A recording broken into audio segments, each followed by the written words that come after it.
তোমরা ছাত্র দল, তোমরা যেহেতু ছাত্র সমাজের অংশ, সেজন্যই আজকে তোমাদের সামনে তোমাদের সাথে সরাসরি সম্পৃক্ত এরকম দুই চারটি বিষয় তোমাদের সাথে সামনে আমি তুলে ধরবো। বলেন বলেন। জিজ্ঞেস করেন, হ্যাঁ, আমি ওনার মনে কাছে করি যান। কেন? সকল ছাত্র ছাত্রীকে ওনার কাছে যাবো কেন? একটি রাজনৈতিক সংগঠনের সদস্য হতে হবে, এটি কোনো জরুরি বিষয় নয়।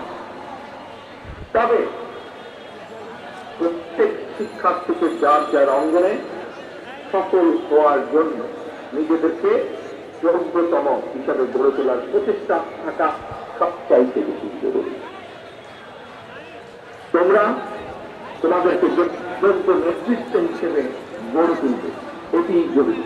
তবে একই সাথে একটি জরুরি কথা মনে রাখতে হবে, যোগ্য নেতৃত্বের অর্থ শুধুমাত্র নেতা রাজনৈতিক দলের পদ পদবি অর্জন কিংবা শুধু ভবিষ্যতে এমপি বা মন্ত্রী হয় নয়, বরং শিল্প, সাহিত্য, সংস্কৃতি, শিক্ষা, স্বাস্থ্য, কৃষি কিংবা ব্যবসা